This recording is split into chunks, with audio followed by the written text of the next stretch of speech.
2024 के लोकसभा चुनाव प्रचार खत्म हो चुका है और कल अंतिम दिन है जहां 7वें चरण का चुनाव होगा।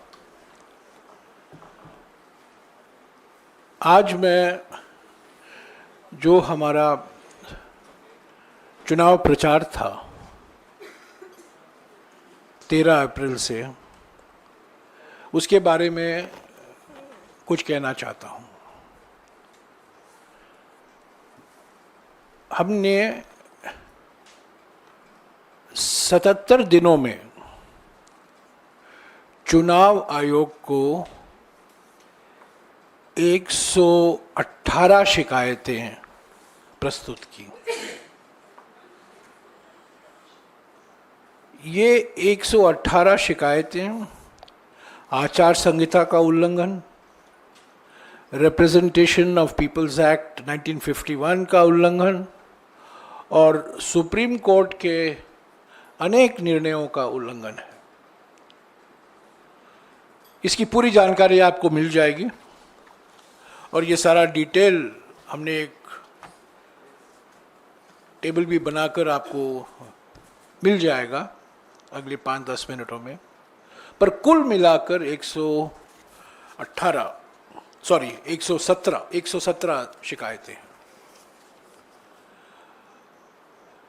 इस पर क्या कार्रवाई हुई है, क्या कार्रवाई नहीं हुई है, इसकी भी जानकारी यहां दी गई है। इस 117 शिकायतों में 14 शिकायत सिर्फ निवर्तमान प्रधानमंत्री के खिलाफ है। उत्तर प्रदेश के मुख्यमंत्री के खिलाफ 8 शिकायतें हैं। निवर्तमान गृह मंत्री के खिलाफ 3 शिकायत, बीजेपी अध्यक्ष जेपी नड्डा जी के खिलाफ। ये सब जानकारी आपको मिल जाएगा। मैं कुछ सारांश दे रहा हूं आपको। 117 शिकायतों में से निवर्तमान प्रधानमंत्री के खिलाफ 14 शिकायतें हैं उल्लंघन का।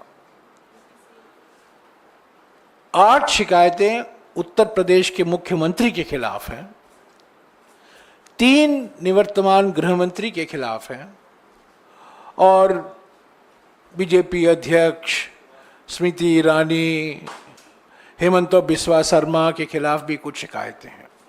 कुल मिलाकर 117 शिकायतें हैं और जहां जहां कार्रवाई हुई है, पर मोटे तौर से मैं कह सकता हूं कि बहुत सारे ऐसे शिकायतें हैं जिस पर कुछ कार्रवाई नहीं हुई। पर इसकी जानकारी मैं आपको देना चाहता हूं कि 13 अप्रैल से लेकर 30 मई तक कांग्रेस पार्टी ने चुनाव आयोग को 117 शिकायतें प्रस्तुत की।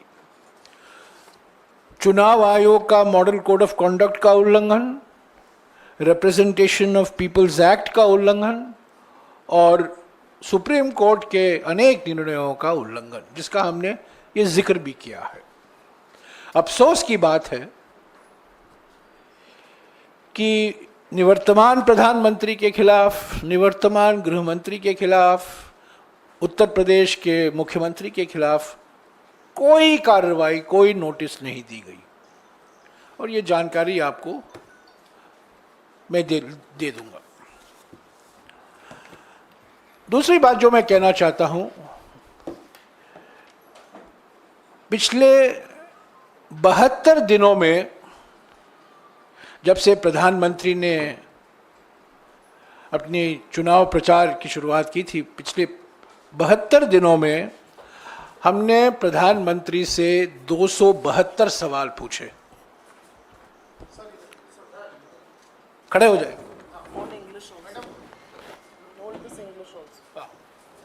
ये अंग्रेजी और ये हिंदी है।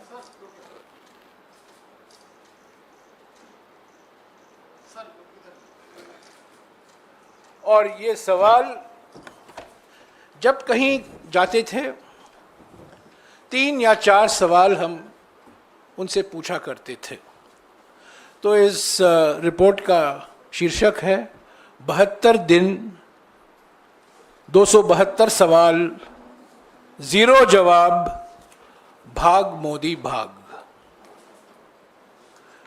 तो ये सारे सवाल जो हमने उठाए हैं,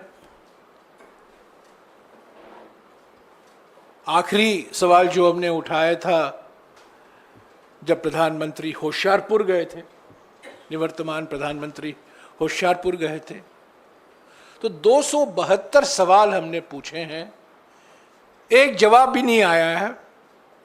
पर प्रधानमंत्री ने एक चीज तो नोटिस उन्होंने कर ली और उनको थोड़ा बुरा लगा कि एक सवाल के संदर्भ में हमने निवर्तमान शब्द का इस्तेमाल नहीं किया था, और उन्होंने कह दिया, देखिए अभी ये हमें निवर्तमान शब्द नहीं इस्तेमाल कर रहे हैं, इसका माने ये है कि हम हार मान गए हैं। वो गलती होगी, एक दिन एक सवाल के संदर्भ में वो निवर्तमान शब्द निकल गया, पर होशियारपुर तक हमने निवर्तमान प्रधानमंत्री शब्द का इस्तेमाल किया है, क्योंकि वो असली बात यह है कि वो निवर्तमान प्रधानमंत्री हैं। तो ये सवाल भी आपको मिल जाएगा। तीसरी बात, कांग्रेस पार्टी का जो अभियान रहा है, जो चुनाव प्रचार रहा है, बड़ा सकारात्मक एजेंडा और नैरेटिव जो तय किया गया है, ये भारत जोड़ो न्याय यात्रा का नतीजा है। पहली बार 23 जनवरी 2024 को राहुल गांधी जी ने गुवाहाटी में हमारे 5 न्याय का कार्यक्रम की घोषणा की थी। नारी न्याय, युवा न्याय, किसान न्याय, श्रमिक न्याय और हिस्सेदारी न्याय। 23 जनवरी को पहली बार राहुल जी ने ये 5 न्याय का कार्यक्रम का जिक्र किया था। 5 फरवरी 2024 को राहुल जी ने रांची में हिस्सेदारी न्याय की बात की, और हिस्सेदारी न्याय को लेकर क्या हमारे 5 गारंटियां हैं उसका उन्होंने जिक्र किया। 13 फरवरी को अंबिकापुर में कांग्रेस अध्यक्ष मल्लिकार्जुन खड़गे जी और राहुल जी दोनों ने किसान न्याय को लेकर जो हमारे 5 गारंटियां हैं, एमएसपी को लेकर, कर्जा माफ गारंटी को लेकर जो 5 गारंटियां हैं, उनकी घोषणा की। ये 13 फरवरी 2024 को। तब 7 मार्च 2024 को बांसवाड़ा में कांग्रेस अध्यक्ष मल्लिकार्जुन खड़गे जी और राहुल जी ने युवा न्याय को लेकर जो हमारे 5 गारंटियां हैं उसकी उन्होंने घोषणा की। 12 मार्च को नंदुरबार में राहुल जी ने कांग्रेस पार्टी के आदिवासी संकल्प, 5 सूत्री आदिवासी संकल्प, आदिवासी न्याय संकल्प की घोषणा की। 13 तारीख को धूले में राहुल जी ने नारी न्याय को लेकर, जहां उन्होंने कहा कि हर गरीब परिवार के एक महिला को हर साल 1 लाख रुपया सीधा उनके खाते में भेजा जाएगा, वो धूले में 13 मार्च को उसकी घोषणा की गई। 14 मार्च को नासिक में, जहां हमारे शरद पवार साहब भी मौजूद थे, शिवसेना के नेता भी मौजूद थे, नासिक के एक मंडी में राहुल जी ने किसान न्याय को लेकर फिर से जो हमारी गारंटियां हैं उन्होंने दोहराया। और अंत में 16 मार्च को कांग्रेस अध्यक्ष मल्लिकार्जुन खड़गे जी ने बेंगलुरु में श्रमिक न्याय को लेकर जो हमारे 5 गारंटियां हैं उसकी उन्होंने घोषणा की। तो आप देख सकते हैं 23 जनवरी से लेकर 16 मार्च तक कांग्रेस पार्टी ने 5 न्याय 25 गारंटी का कार्यक्रम हमारे देश की जनता के सामने रखा, जो हमारे घोषणा पत्र न्याय पत्र में शामिल किया गया था। चौथी बात, 29 अप्रैल पाटन से, गुजरात से राहुल जी अपने सार्वजनिक सभाओं में ये है भारत का संविधान, इन्होंने इसको दिखाकर, अपने रैली में दिखाकर जो हमारा संकल्प है, जो हमारा गारंटी है सामाजिक न्याय को सुरक्षित रखने का, जाति जनगणना करवाने का, और जो 50% सीमा है अनुसूचित जाति, अनुसूचित जनजाति और पिछड़े वर्गों के लिए जो आरक्षण है, जो सुप्रीम कोर्ट ने जो 1992 में सीमा तय किया था, उसको बढ़ाने का गारंटी भी राहुल जी ने किया। ये 29 अप्रैल से ये अपने हर सभा में, हर रैली में ये किताब भारत का संविधान ये दिखाते थे और हमारी गारंटियां को दोहराते थे।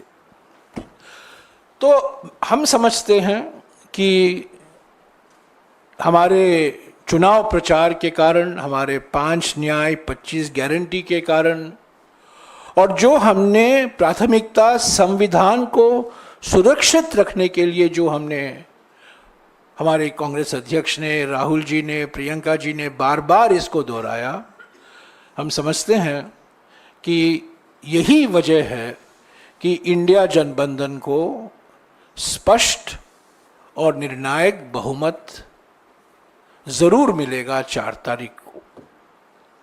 मैं अभी, मेरे 2 सहयोगी पवन खेरा जी हैं और सुप्रिया श्रीनाथ जी हैं, मीडिया और पब्लिसिटी को लेकर जो हमारा एक समग्र मीडिया और पब्लिसिटी अभियान था वो पवन जी आपको बताएंगे। और सोशल मीडिया में जो हमने इस बार परिवर्तन आया और आप देखने लगे कि सोशल मीडिया में हमारी आलोचना की जाती थी कि आप बहुत पीछे हैं बीजेपी की तुलना में, किस तरीके से हमने हमारी सोशल मीडिया की रणनीति बनाई और क्या उपलब्धियां हुई, सुप्रिया जी आपको बताएंगी। तो पहले मैं पवन जी से गुजारिश करूंगा और उसके बाद सुप्रिया जी बोलेंगे। धन्यवाद जयराम जी।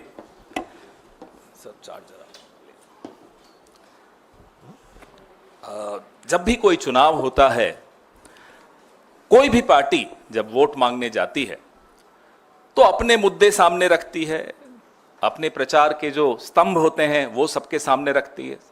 ये हमारा एजेंडा है, ये हमारा नैरेटिव है, ये हमारी नीतियां रहेंगी।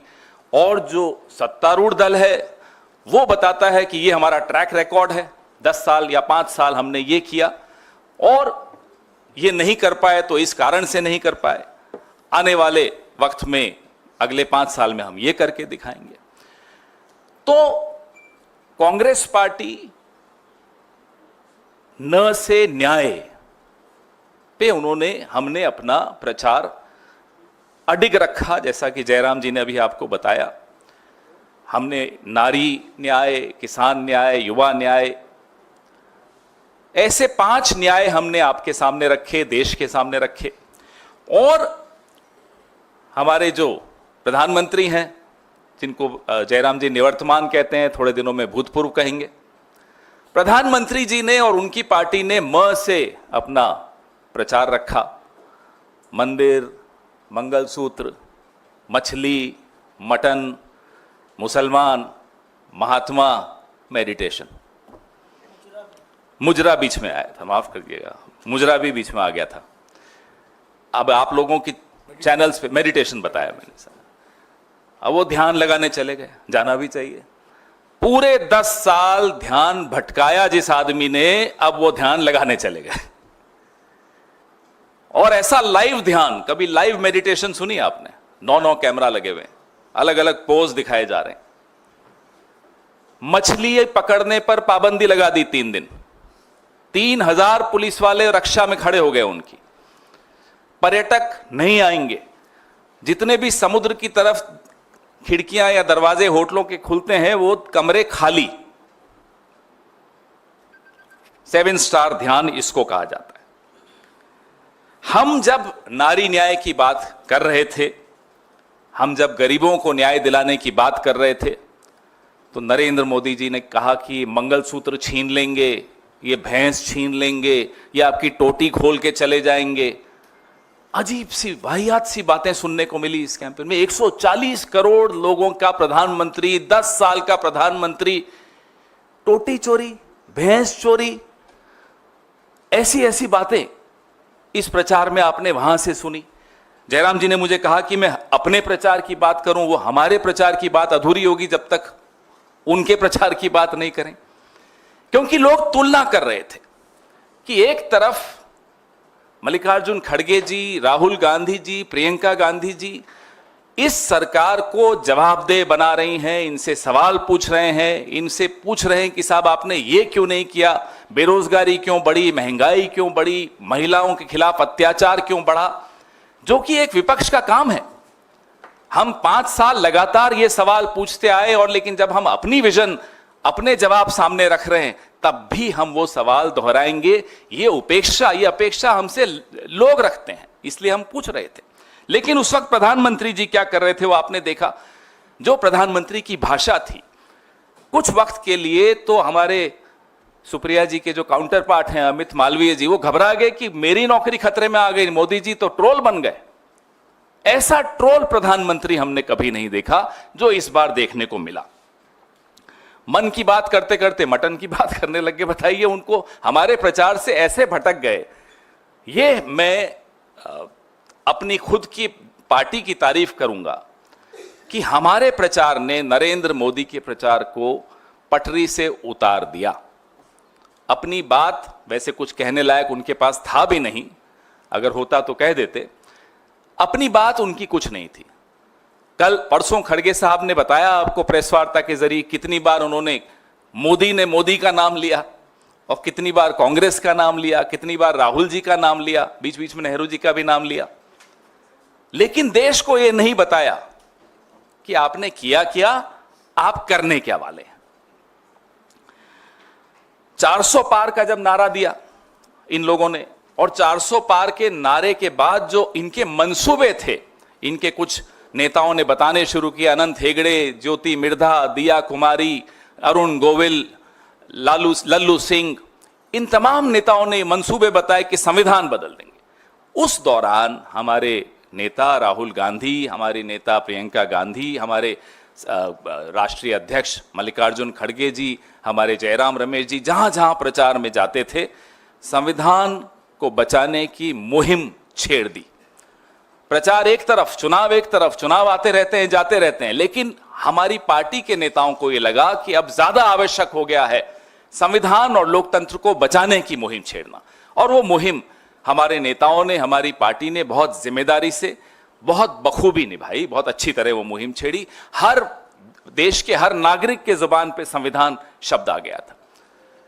सबको ये चिंता होने लगी कि ये संविधान वाकई खतरे में है, और संविधान बहाना है, आरक्षण पे निशाना है। ये बात लोगों के दिमाग में बैठ गई। ना केवल आरक्षण पे निशाना है, हमारे आपके जो हुकूक हैं, हक है, अधिकार है, उन पर भी निशाना है। ये जो आज कैमरा सामने दिख रहे हैं, ये सब बंद हो जाएगा। आप मानिए ये बात को। अगर ये व्यक्ति जो भूतपूर्व होने वाले हैं, अगर ये चुनाव जीत जाते किसी गलती से भी, तो आप लोगों का ये सब बंद हो जाता। हम लोग यहां नहीं होते, जेलों में होते, और आप अपनी ईएमआई के संघर्ष में चल रहे होते। ये होने वाला था। ये देश खतरे की एकदम मुहाने पे आ चुका था। उसको बचाने की एक जो जिम्मेदारी हमारे नेताओं ने ली, हमारी पार्टी ने ली, वो वाकई काबिले तारीफ है। और इतना परेशान हुए नरेंद्र मोदी जी, इतने भटक गए, वो अपने ही दोस्तों पर आरोप लगा दिया कि ये टेम्पो भर भर के पैसे भेजते हैं। जयराम जी और मैं रोज सुबह सुबह एआईसीसी के बाहर आके देखते थे कोई टेम्पो आए, कोई टेम्पो आया ही नहीं। एक बार वो टेम्पो निकलते थे, एड्रेस कहीं और का दे दिया था उनको, वहां चले जाते थे। एक टेम्पो नहीं आया, आया होता तो आपको और ज्यादा हम विज्ञापन देते, बता रहा हूं आपको। और इतना वो भटके कि अभी तक तो भगवानों की आपस में लड़ाई कराते थे। जो हमारे बुजुर्ग नेता जो रहे नहीं, अब नेहरू जी की लड़ाई पटेल से करा दी थी, सुभाष चंद्र बोस जी की लड़ाई करा दी थी, अब रविवार की लड़ाई शुक्रवार से करा दी जाते जाते। क्या रविवार को छुट्टी क्यों है, ईसाइयों का यह प्रभाव है? अरे प्रधानमंत्री जी 10 साल हो गए आपको, ये मुद्दे हैं आपके पास कि रविवार को छुट्टी होनी चाहिए या नहीं होनी चाहिए। वो जब बोल रहे थे उस दिन सोमवार था, उससे एक दिन पहले छुट्टी ली थी उन्होंने, प्रचार नहीं किया था। जयराम जी ने ट्वीट किया था कि आज प्रचार नहीं कर रहे। तो मैं आपको बताने की कोशिश कर रहा हूं कि कैसे उनका प्रचार भटक गया और कैसे डिरेल हो गया, जिसको इंग्लिश में कहते हैं। जाते जाते उन्होंने एक और बात ज्ञान की कर दी। ज्ञान के तो वो सागर है, एंटायर पॉलिटिकल साइंस है। बोले कि बापू को कोई जानता ही नहीं था, पिक्चर बनी तब से जानते थे। मोदी जी आप पर 100 पिक्चरें बन जाए ना, आपको लोग भूल जाएंगे। ये आप लिख कर ले लीजिए, आपको पिक्चरें भी अब नहीं बचा पाएंगी। जो लेगेसी है, जो आप विरासत छोड़कर जा रहे हैं इस लोकतंत्र के लिए, उसको लोग भुलाने की कोशिश करेंगे, आने वाली पीढ़ियां भूलने की कोशिश करेंगी। ये स्थिति है। जर्मनी में एक शासक था, उसको लोग भुलाते हैं। आप जर्मनी में जाइए, उसका नाम ले लीजिए, वो बड़ी, उनका चेहरे का हाव भाव बदल जाते हैं, उनको शर्म आ जाती है। यही हालत इस देश में नरेंद्र मोदी जी की होने वाली है, विश्व में नरेंद्र मोदी जी की होने वाली। आने वाले 4 जून को हम फिर आपसे मिलेंगे और पूरे इन ऑल ह्यूमिलिटी हम आपको कह रहे हैं, विनम्रता के साथ कह रहे हैं, आप लोगों ने बहुत गर्मी में झेला, बहुत मेहनत की, बहुत पसीना बहाया, आपकी भी मेहनत कामयाब होगी। लोकतंत्र जीतेगा, इंडिया गठबंधन की सरकार बनेगी। बहुत बहुत धन्यवाद। शुक्रिया।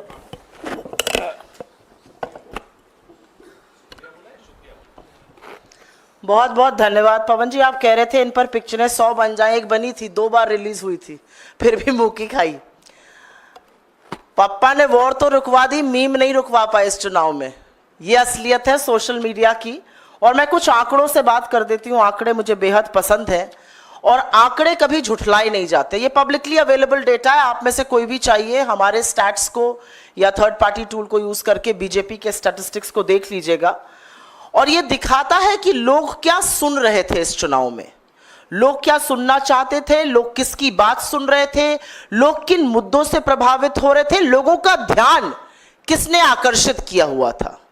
मैं आपको पहले डेटा देती हूं YouTube का, क्योंकि मेरा मानना है और तमाम लोगों का भी मानना है कि सोशल मीडिया के जितने भी प्लेटफॉर्म्स थे उसमें सबसे जरूरी प्लेटफॉर्म इस बार YouTube था, क्योंकि वीडियो की बहुत खपत थी और YouTube जिस तरह से गूगल लोडेड आता है बहुत बहुत ज्यादा प्रचलित था। YouTube पर मार्च से मई के बीच में, और मैं 16 मार्च के डेटा से बात करी क्योंकि जिस दिन चुनाव अनाउंस हुआ था उससे 30 मई तक का डेटा है, 613 मिलियन व्यू कांग्रेस पार्टी के थे, 150 मिलियन व्यू भाजपा के थे। तो कहीं ना कहीं YouTube पर भी लोग हमारी बात सुन रहे थे, हमारे नेताओं को सुन रहे थे, हमारी रैलियों को सुन रहे थे, हमारी प्रेस कॉन्फ्रेंस को सुन रहे थे। इसमें एक बड़ा इंटरेस्टिंग डेटा यह है, और YouTube का डेटा देने के पहले मैं एक और डेटा दे देती हूं, इंस्टाग्राम का डेटा। इंस्टाग्राम को बड़ा यूथ फ्रेंडली माना जाता है, ज्यादातर यूजर्स जो होते हैं वो यंग होते हैं। इंस्टाग्राम पे हमारी एवरेज लाइक 1,21,000, बीजेपी की एवरेज लाइक 26,945। यह दिखाता है आपको कि डेली फॉलोअर जब हमारे 33,000 बढ़ रहे थे तो बीजेपी के 5,300 बढ़ रहे थे।